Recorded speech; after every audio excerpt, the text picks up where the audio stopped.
بسم اللہ الرحمن الرحیم۔ السلام علیکم معزز طلباء کرام، آپ سب کیسے ہیں؟ آج ہم تفسیر بیضاوی کے سبق نمبر 118 کو پڑھیں گے۔ آج کے ہمارے سبق کا عنوان ہے وضاحت۔ چونکہ وَمِمَّا رَزَقْنَاهُمْ يُنْفِقُونَ سے ہم نے عبارت گزشتہ سبق میں پڑھی ہے، تو اب اس پوری عبارت میں آج کیا بیان ہوا، اس کی وضاحت جو ہے وہ ہم سمجھنے کی کوشش کریں گے۔ آج اس آیت کے متعلق قاضی صاحب جو ہے وہ ٹوٹل 3 بحثیں ذکر کریں گے۔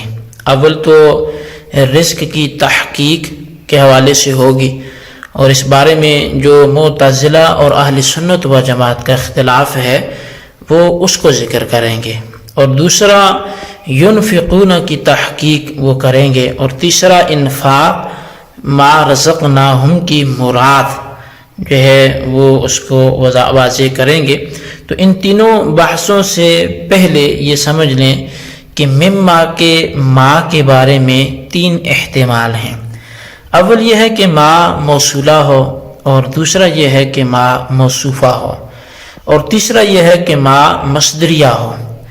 ما کو موصولہ ماننے کی صورت میں جملہ رزقناہم اس کا صلہ ہوگا، اور اس جملے کے اندر ایک ضمیر مقدر ہوگی جو ما کی طرف راجع ہوگی، اور جملہ رزقناہم کو محل اعراب نہیں ہوگا یہ اس کا، اور تقدیری عبارت جو اس کی ہے وہ یہ ہوگی وَمِنَ الَّذِي رَزَقْنَاهُمْ إِيَّاهُ يُنْفِقُونَ۔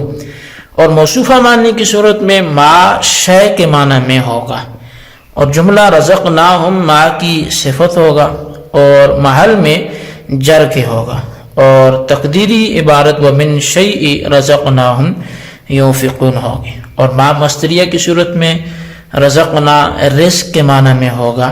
تو بہرحال یہ 3 احتمال ما کے تھے۔ اب سنیے کہ پہلی بحث کا حاصل کیا ہے۔ تو پہلی بحث کا حاصل یہ ہے کہ رزق را کے کسرہ اور فتح دونوں کے ساتھ مستعمل ہے، یعنی رزق بھی اور رزق بھی۔ فتح کی صورت میں تو مصدری معنی متعین ہے، اور اس وقت رزق کے معنی ہوں گے اعطاء الحظ، یعنی حصے کا عطا کرنا۔ اسی وجہ سے صاحب جلالین نے مما رزقناہم کا ترجمہ مما اعطیناہم کیا ہے۔ اور کسرہ را کی صورت میں اسمی اور مصدری دونوں معنی میں مستعمل ہے۔ مصدر کی صورت میں تو وہی ترجمہ ہوگا، اور اسمی صورت میں ترجمہ ہوگا الحظ کا، یہ حصے کا، نصیب کا ترجمہ ہوگا۔ اور حظ کہتے ہیں النصیب المخصوص لصاحبہ، یعنی کسی کا مخصوص حصہ، یہ رزق حظ کے معنی میں ہوگا۔ اور اب یہ جو ہے رزق جو ہے یہ حظ کے معنی میں قرآن پاک میں بھی استعمال ہوا ہے۔ اللہ تبارک و تعالیٰ نے فرمایا کہ وَتَجْعَلُونَ رِزْقَكُمْ أَنَّكُمْ تُكَذِّبُونَ، یعنی تم نے اپنا مخصوص حصہ یہی مقرر کر رکھا ہے کہ تم جھوٹ بولتے رہو۔ تو یہ تو رزق کے لغوی معنی تھے۔ پھر عرف کے اندر معنی مصدری کو خصوصی طور پہ استعمال کیا جانے لگا۔ تخصیص الشیء بالحیوان و تمکین من الانتفاع به کے معنی میں، یعنی کسی شے کو حیوان کے ساتھ خاص کر دینا، اور اس حیوان کو اس شے سے نفع اندوز ہونے پر قدرت دے دینا۔ اور رزق کے اسمی کو عرف کے اندر خصوصاً استعمال کیا جانے لگا اس چیز کے معنی میں جس کو حیوان کے ساتھ خاص کر دیا جائے، اور وہ شے لائق انتفاع ہو۔ عرفی معنی اور لغوی معنی کے درمیان اگر ہم فرق دیکھیں تو فرق یہ ہوا کہ لغوی معنی کے اندر تو تخصیص جو ہے وہ غیر کا مفہوم ملحوظ نہیں تھا، یعنی تخصیص غیر کا مفہوم ملحوظ نہیں تھا، اور عرف کے اندر آ کر تخصیص غیر کا مفہوم ملحوظ رکھا گیا ہے۔ دوسری وجہ فرق یہ ہے کہ لغوی معنی کے اندر انتفاع کی قید نہیں تھی، اور عرف کے اندر انتفاع کی قید بھی ملحوظ ہے۔ اسی لیے مصنف نے والعرف خصصہ استعمال فرمایا۔ اسی موقع پر یہ بات قابل لحاظ ہے کہ تمکین سے مراد یہ نہیں ہے کہ اللہ تعالیٰ اس شے سے نفع حاصل کرنے پر قدرت دے دے، کیونکہ قدرت کی دو قسمیں ہیں، ایک اصلی قدرت اور دوسری وہ قدرت جو فعل کے کرنے کے وقت متحقق ہوتی ہے۔ اصل قدرت تو سب کے نزدیک اللہ کی جانب سے ہے، اور قدرت متعلقہ بالفعل یہ بندے کی جانب سے ہے، کیونکہ اگر قدرت متعلقہ بالفعل کو بندے کی طرف سے نہیں مانتے تو بندے کا تو مجبور محض ہونا یہ لازم آ جائے گا، تو بلکہ مراد اس سے یہ ہے کہ اللہ تعالیٰ اس شے کو بندے تک کھینچ کر لائے اور بندے کو نفع حاصل کرنے کے لیے دے دے۔ یہ سمجھنے کے بعد اب یہ بات سمجھیں کہ جو چیز شرعاً حرام ہے کیا وہ رزق ہے یا نہیں ہے، یعنی کیا اللہ تعالیٰ نے حرام چیزوں کو بندوں تک پہنچانا ہے اور ان کو نفع اندوز ہونے کے لیے وہ اللہ تعالیٰ دیتا ہے یا نہیں دیتا۔ تو معتزلہ کہتے ہیں کہ حرام رزق نہیں ہے اور اللہ تعالیٰ اس کو بندے تک کھینچ کر نہیں لاتا، اور اہل سنت و جماعت کہتے ہیں کہ حرام و حلال دونوں رزق ہیں اور دونوں کو اللہ تعالیٰ بندوں تک پہنچاتا ہے۔ معتزلہ نے اپنے مسلک پر 3 دلیلیں دی ہیں۔ پہلی دلیل کا حاصل یہ ہے کہ رزق کے مفہوم میں تمکین من الانتفاع کا لحاظ ہے، یعنی اللہ تعالیٰ بندے کو اس شے سے نفع حاصل کرنے پر جو ہے وہ متمکن کر دے، اور حرام شرعاً ممنوع الانتفاع ہے، اور جو چیز شرعاً ممنوع الانتفاع ہے وہ کبھی ہوا کرتی ہے، کیونکہ منع کرنے والے اللہ تعالیٰ کی جو ہے وہ ذات ہے، اور اللہ تعالیٰ حکیم ہے، اور ناہی کی حکمت اور اس کا تقاضا ہے کہ منہی عنہ کے کبھی ہونے کو وہ ثابت کرتا ہے۔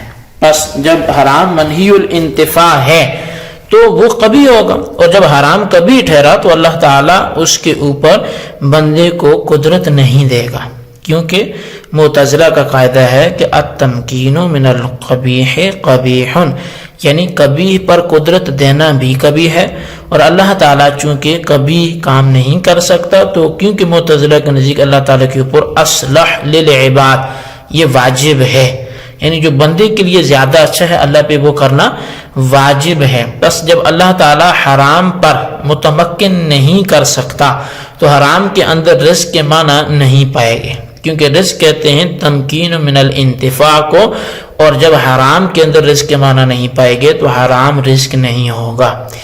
دوسری دلیل یہ ہے کہ اللہ تعالیٰ نے رزق کی اپنی طرف نسبت کر کے رزقنا فرمایا ہے، بس اگر حرام کو رزق مانتے ہو تو حرام کی نسبت ذات باری تعالیٰ کی طرف لازم آئے گی، حالانکہ حرام اس کا اہل نہیں کہ اس کی نسبت ذات باری تعالیٰ کی طرف کی جائے، بلکہ حرام کی نسبت کرنا اللہ تعالیٰ کی طرف یہ تو اللہ کی شان میں گستاخی ہے۔ اچھا، تیسری دلیل یہ ہے کہ اللہ تعالیٰ نے ما رزقنا کے انفاق کی وجہ سے مومنین کی مدح فرمائی ہے، یعنی مما رزقناہم ینفقون میں مما رزقنا یعنی جو اللہ نے انہیں رزق دیا تو اس کو وہ خرچ کرتے ہیں، تو اس پر اللہ نے ان کی مدح فرمائی ہے۔ اگر حرام کو بھی رزق مانتے ہو تو پھر انفاق حرام بھی موجب مدح ہونا چاہیے، حالانکہ انفاق حرام موجب مدح نہیں ہے۔ اللہ تعالیٰ نے مشرکین کی محض اس بنیاد پر مذمت فرمائی کہ انہوں نے اللہ کے رزق کو حرام بنا لیا، اور اللہ کے رزق کو حرام بنانے کے حوالے سے اللہ تبارک و تعالیٰ نے قرآن کریم میں ارشاد فرمایا قُلْ أَرَأَيْتُمْ مَا أَنزَلَ اللَّهُ لَكُمْ مِنْ رِزْقٍ فَجَعَلْتُمْ مِنْهُ حَرَامًا وَحَلَالًا۔ تو اب اس آیت میں آپ دیکھیں کہ اے محمد آپ یہ کہہ دیجئے کہ بھلا بتاؤ کہ اللہ تعالیٰ نے جو تمہیں رزق دیا تم نے اس میں حرام و حلال کی تقسیم کر لی، کیا تم کو اللہ تعالیٰ نے اس کی اجازت دی ہے یا تم کو اس کے اوپر جھوٹ بہتان باندھ رہے ہو؟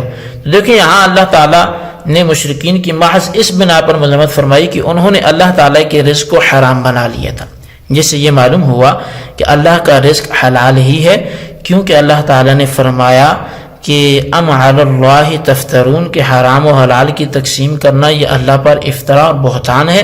حاصل یہ کہ مومنین کی مدح اور مشرکین کی مذمت سے یہ ثابت ہوا کہ رزق حلال ہی وہ رزق ہے، حرام نہیں ہے۔ تو بہرحال یہ ہمارے آج کے سبق کی عبارت، اس کا ترجمہ، اس کی وضاحت تھی۔ اس کو اچھی طرح سمجھیں، اس کے خلاصے کو اپنے رجسٹر پر ضرور لکھیں اور بالخصوص ان سوالات کے جوابات دیں۔ سوال نمبر 1 یہ ہے کہ مصنف علیہ رحمہ اس آیت کے تحت کتنی باتیں ذکر کریں کہ نام لکھیں، اور سوال نمبر 2 یہ ہے کہ ماں کے کوئی سے 2 استعمال لکھیں۔ اللہ تبارک و تعالیٰ سے دعا ہے جو کچھ ہم نے پڑھا سنوں سے یاد رکھنے کی توفیق نصیب فرمائے، آمین بجاہ النبی الامین صلی اللہ علیہ وسلم۔